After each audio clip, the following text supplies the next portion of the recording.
primer lugar, sobre COVID-19, las enseñanzas de las ciencias básicas, va a hablar el doctor Jorge Geffner, que es doctor en bioquímica, profesor titular de inmunología de la Facultad de Medicina de la UBA, investigador superior del CONICET, director del Departamento de Microbiología, Parasitología e Inmunología de la Facultad de Medicina, vicedirector del Instituto de Investigaciones Biomédicas en Retrovirus y SIDA, INVIRS. Bueno, en primer lugar, muchísimas gracias por las palabras introductorias, muchísimas gracias a Fundación Huésped. Siempre es un placer y un honor venir a charlar acá y compartir un poquito las experiencias. Quiero ver cómo funciona esto primero. Perfecto. Bueno, la charla mía básicamente va a tratar de rescatar cuál fue el aporte de la ciencia argentina, de los científicos argentinos en el combate con la pandemia. Yo creo que realmente se hizo mucho, muchísimo, pero con eso no cerramos un balance. Hay asignaturas pendientes importantes que ameritan ser resueltas y que todavía no han sido encaradas. Entonces, quiero hacer un poquito un balance crítico, empezando por los logros. Si uno habla de los logros y de los aportes de la ciencia, claramente en relación a la pandemia, está hablando del terreno de las vacunas, que fueron la gran herramienta que tuvimos y tenemos para combatir a la pandemia. Esperen que quiero ver cómo funciona esto.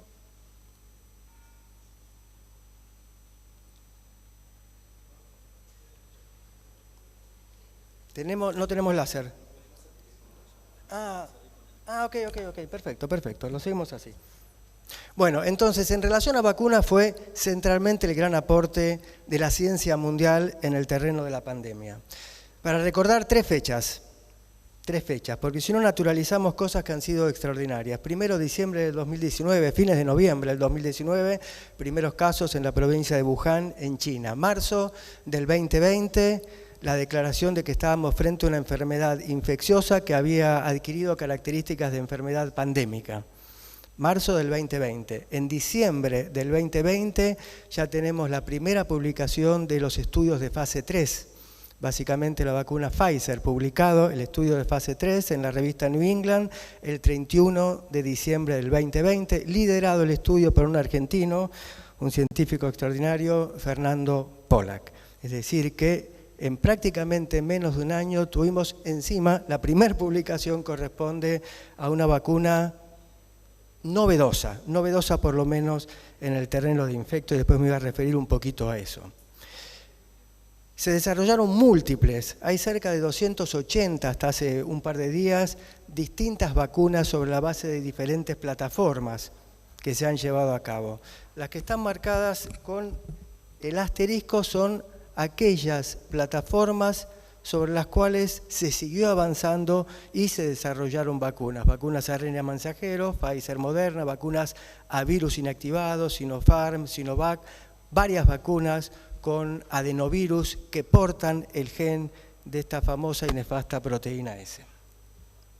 Y en Argentina acá está el listado de las vacunas que soportaron realmente algunas de ellas críticas infundadas y que realmente todas revelaron, trascendiendo la grieta, porque prácticamente en forma simultánea Ciudad de Buenos Aires, Provincia de Buenos Aires y Nación publicaron artículos que daban cuenta de la tremenda seguridad, inmunogenicidad y efectividad de las diferentes vacunas. Sinopharm y Sinovac, excelentes vacunas a virus inactivado, después toda una batería de vacunas a adenovirus no replicativos que portan el gen de la proteína S, distintos adenos, Oxford, AstraZeneca, Johnson & Johnson, CanSino, Sputnik, Pfizer y Moderna, excelentes vacunas a RNA mensajero, y Novavax, que es la primera que fue aprobada en el modelo de vacunas directamente de origen proteico, la subunidad S. Y esto es lo inaceptable en el terreno de las vacunas, que trasciende a las vacunas, obviamente, y la Fundación Huésped particularmente ha trabajado muchísimo en esto, que es el acceso equitativo a la salud, que claramente no hubo acceso equitativo a la salud, se privilegiaron a nivel internacional cierto tipo de cosas, países ricos versus países pobres, intereses económicos que siguen pesando, y la gran política de salud fue arbitrada en gran medida a través de la disponibilidad de vacunas y que en gran medida respondió a intereses comerciales. Y fíjense, para rescatar dos cuestiones, no solamente estamos hablando, y esta no es una diapositiva de 6 meses atrás, sino de hace 2 semanas atrás, por el sitio que recopila todo.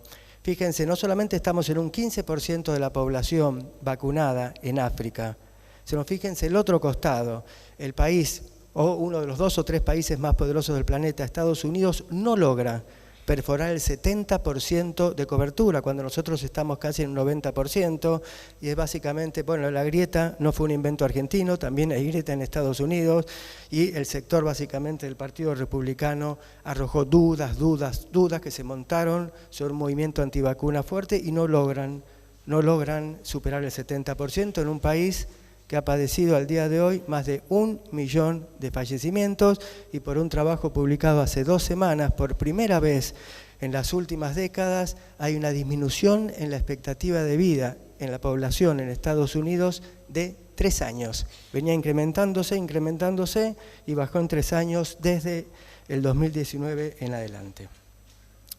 ¿Qué es lo que rescatamos en primer lugar de la Argentina? Algo que está en tránsito y esperemos que sea una política de Estado, que es el desarrollo de vacunas propias. La Argentina tiene un muy buen nivel de medicina, tiene un muy buen nivel de investigación básica y un horrible nivel de articulación entre lo que es la investigación básica y la medicina, que esa es una de las grandes asignaturas pendientes. Pese a eso, lo primero que creo que se debe rescatar es el desarrollo de 4 vacunas, desde la A hasta la Z, desarrolladas en el país. La primera de ellas es la liderada por Juli Casataro, una investigadora del CONICET que hace años viene trabajando en adyuvantes, la vacuna Cecilia Grierson, en un consorcio de UNSAM, CONICET y Laboratorios Casará, una vacuna bivalente, es decir, es una vacuna a subunidades proteicas que tiene la proteína S tanto de la variable original Wuhan como de la variable gamma, esa variable que surgió en Brasil. Y los resultados ya está terminando la fase 1 y realmente los resultados que tienen son muy buenos, tanto en el terreno de seguridad como en el terreno de inmunogenicidad, medida esta inmunogenicidad por la capacidad de neutralizar distintas variantes de Omicron, distintos sublinajes de Omicron. Una segunda vacuna, Coronavac G3, liderada por Osvaldo Podaiger en Instituto Leloir, también excelente, una plataforma distinta, es una plataforma de un adenovirus modificado que porta de la proteína S, pero con ciertas modificaciones en el adenovirus, y al momento de la publicación hace 3 meses atrás en Vaccine del modelo experimental, realmente los resultados que tienen, tanto en el terreno de inmunogenicidad como protección de desafío letal en ratones, son muy buenos, equiparables o incluso superiores a algunas vacunas que estamos usando. La vacuna Argenvac de la Universidad Nacional de La Plata, liderada por Guillermo Docena, que se basa en el empleo de nanopartículas como adyuvantes y nuevamente la proteína S, y la vacuna Spinetta de la Universidad Nacional de La Plata, Daniela Horsborg, que también es una vacuna realmente que en ensayos de inmunogenicidad anda muy bien. Primero, la Argentina tiene una apuesta a futuro de producir desde la A hasta la Z vacunas y convertirse en un país exportador de vacunas. Y realmente tenemos las herramientas desde el punto de vista de la formación profesional, tanto de médicos como investigadores básicos. Pero no solamente eso, también quiero rescatar, se hicieron muchísimos ensayos de fase 3 en el país, y algunos liderados realmente en la comunidad internacional. Voy a mencionar por razones de tiempo algunos poquitos. Pfizer, Sinopharm, CanSino, Janssen, Medicago, algunos de ellos tuvieron como protagonistas a investigadores de la propia Fundación Huésped, y estos ensayos de fase 3, la participación dieron lugar a varias publicaciones, la primera de ellas que denotaba una eficacia del 95% en la prevención de la infección sintomática, liderada por Fundación Infant en Argentina, obviamente un ensayo internacional, que se publicó, como dije antes, en diciembre del 2020, un segundo estudio de una simple dosis, CanSino, un adenovirus de tipo 5, también fíjense que ya estamos hablando de eficacias inferiores, pero esas eficacias inferiores no reflejan el hecho de que la vacuna ande un poquito peor, sino que estamos en otro escenario epidemiológico donde ya no circula la variante Wuhan, sino circulan variantes como alfa, gamma, delta, lambda, que son todas variantes que tienen distinto componente en cuanto a variables de escape, escapan mejor a la respuesta inmune, y lo mismo pasa cuando vemos una vacuna original por ser desarrollada en plantas, básicamente en Medicago, una vacuna también que ha tenido resultados muy importantes, con niveles parecidos a lo que mencionaba antes para CanSino, porque se da en el mismo escenario epidemiológico, 70% de eficacia para prevención de infección sintomática y 80% de eficacia para prevención de infección moderada y severa. La campaña de vacunación en Argentina tuvo ciertas particularidades. Siempre se emplearon vacunas convenientemente acreditadas, ya sea por la comunicación de los resultados previos o por la publicación de los estudios de fase 3, pero eran vacunas con muy pocas publicaciones atrás, y entonces había ciertas preguntas que había que responder, entre ellos, ¿cuál era la perdurabilidad en el tiempo de la respuesta de anticuerpos, la reactividad de la respuesta humoral contra nuevas variantes, que surgieron 5 o 6 variantes de preocupación, la inmunogenicidad propia a regímenes heterólogos, porque por fuera de Europa básicamente, que combinaba la vacuna Oxford-AstraZeneca con una segunda dosis de Pfizer o Moderna, en combinaciones heterólogos era todo un gran interrogante, y en Argentina se trabajó muchísimo con esto, y también en estudios de efectividad. Fíjense, solamente voy a mencionar algunos trabajos.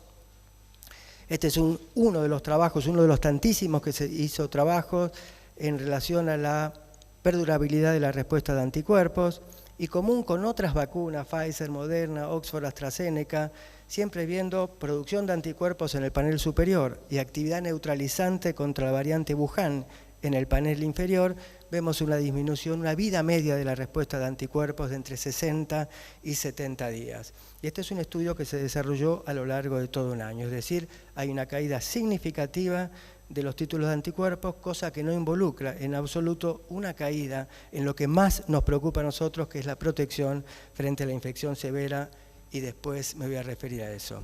Muchísimos estudios publicados en Ciudad de Buenos Aires, Provincia de Buenos Aires, Nación, Provincia de Córdoba, La Rioja, Santa Fe, en relación a vacunación heteróloga. Menciono 2 trabajos, el primero en la parte superior, se refiere a un estudio de Ciudad de Buenos Aires, el segundo es un estudio coordinado por el Ministerio de Salud de la Nación.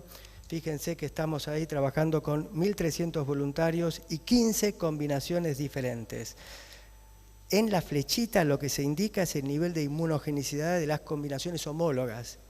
Y fíjense que la combinación heteróloga, no lo muestro, tuvo niveles de seguridad absolutamente comparables, y en términos de inmunogenicidad, en la inmensa mayoría de las combinaciones, salvo en el caso del empleo de la vacuna Sinopharm, mereció un comportamiento de mayor inmunogenicidad.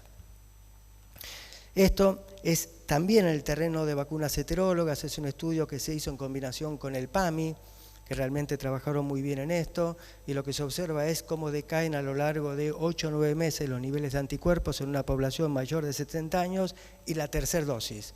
Y esa tercera dosis, en el panelcito más de la derecha, ven cómo pican, aumentan muchísimo los niveles de anticuerpos. Las 2 primeras dosis habían sido dadas con Sinopharm, y lo mismo pasa cuando evaluamos el nivel de anticuerpos neutralizantes en la parte más izquierda contra la variante convencional y a la derecha contra la variante Omicron.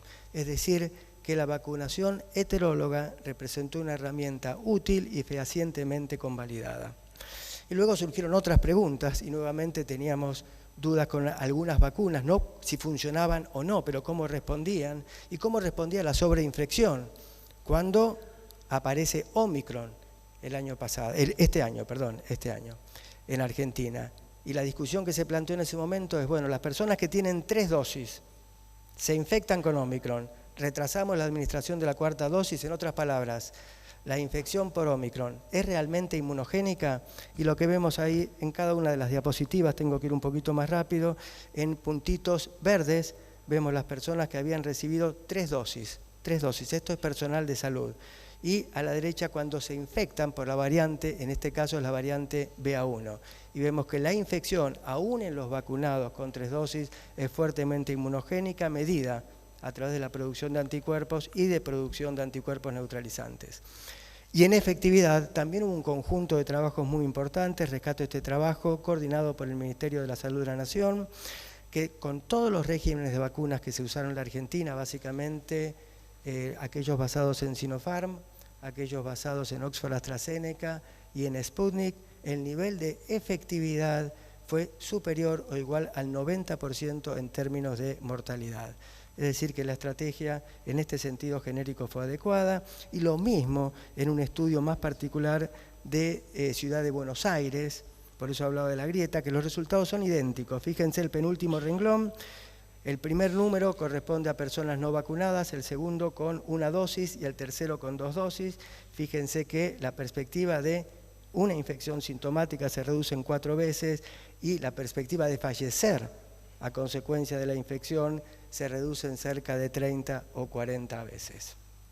Asignaturas pendientes. ¿Qué asignatura pendiente tenemos importante?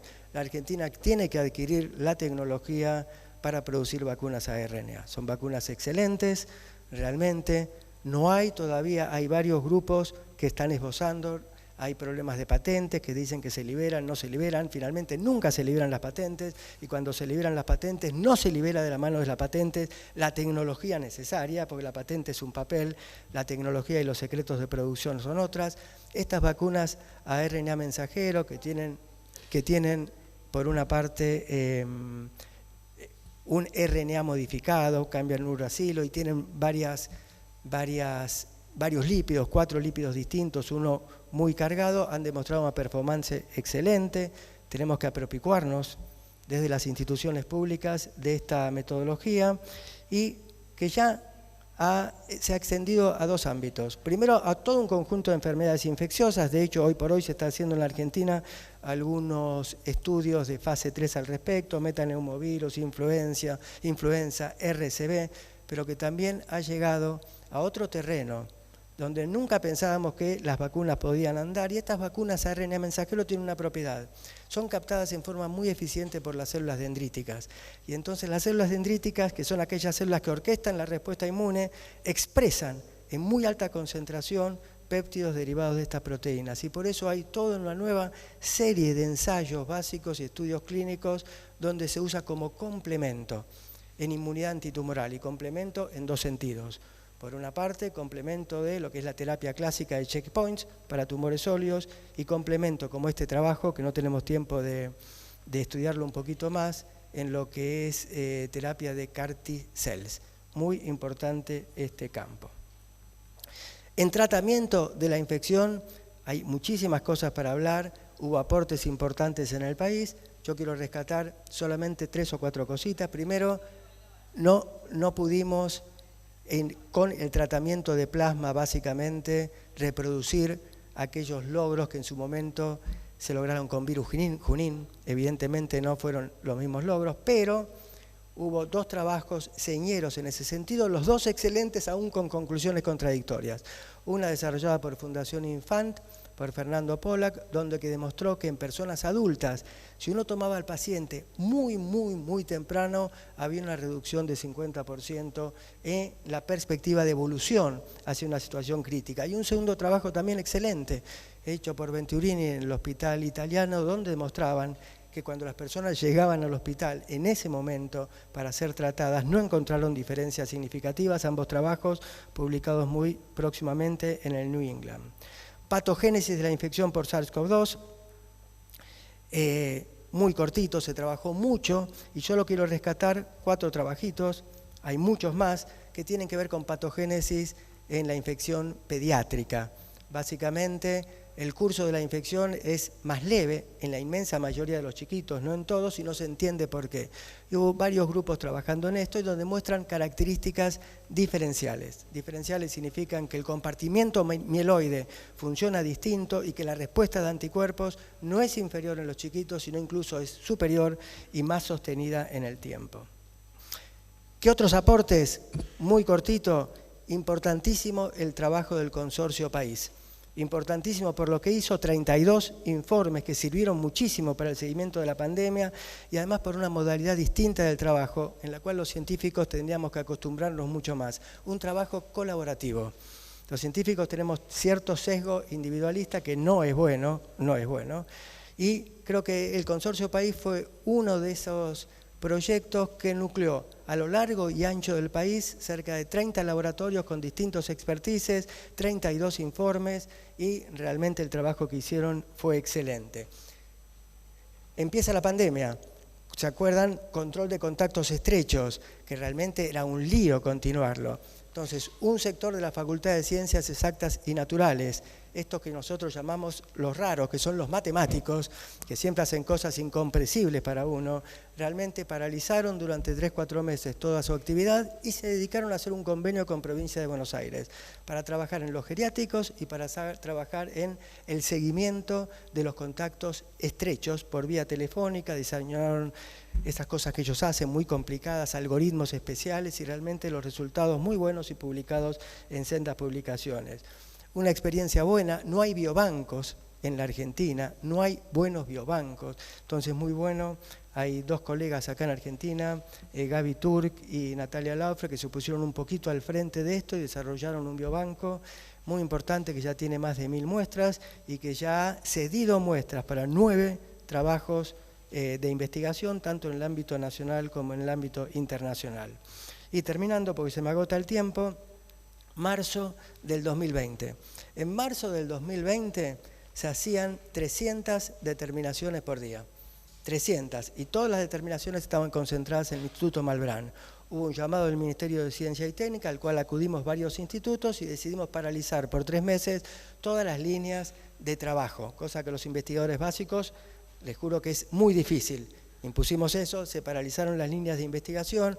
Uno de esos institutos fue el nuestro, el INVIRSE, en Facultad de Medicina, hubo otros tantos, y empezamos y realmente reacomodamos todos los laboratorios y todos los equipos, y hoy por hoy ya estamos en el 500.000 de determinaciones. No tengo tiempo porque acá me señala el reloj que se me pasa, pero ya tenemos Cavidar, desarrollado básicamente por Andrea Gamarnik, un trabajo excelente, cerca de 3 o 4 millones de determinaciones. NeoKids, era muy importante poder hacer en cualquier hospital de baja complejidad el diagnóstico de la infección, y el NeoKit, bypaseando el uso de aparatos complicados y técnicas complicadas de extracción de RNA, lo pudo hacer. Barbijos, hay 2 categorías de barbijos validados ya por la Comunidad Europea. Respiradores, un instituto del CONICET se puso a trabajar en respiradores, un instituto que hacía ingeniería aeroespacial. Plataforma COVID, muy importante también, desarrollada por Gaby Rabinovich en el IBIME, no solamente determinando una citoquina, sino haciendo un conjunto de marcadores y desarrollando un algoritmo para mejor caracterizar la respuesta T. Y por último,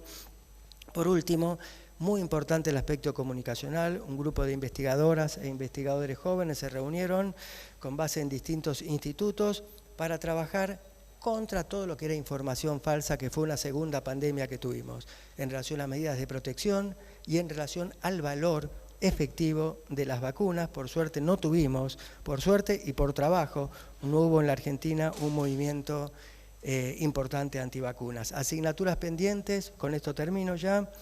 Tenemos muy buenos recursos en investigación básica, tenemos muy buenos recursos en hospitales públicos y hospitales privados, en el terreno del ejercicio práctico de la medicina, y esta flechita existe en el dibujo, pero no existe en la realidad. Es decir, hay muy poca interacción. Si yo tomo un ejemplo, la Facultad de Ciencias Exactas y Naturales, excelente lo que hacen en investigación. Si yo sumo los institutos que hay y los grupos de investigación, multiplican por 5 o 6 en esa sola facultad los grupos de investigación instalados en cualquier institución sanitaria pública y privada del país. Es decir, que hay que tomar alguna decisión en ese sentido, y para eso tenemos que hacer básicamente 2 cosas, que se hacen muy a medias todavía por parte de los investigadores: abandonar un poquito la comodidad de los institutos a los que estamos acostumbrados, y por parte del personal de salud brindarles sueldos que realmente sean sueldos correctos, que les permitan vivir para que no tengan pluriempleo, necesidad que se impone hoy por hoy. Muchas gracias.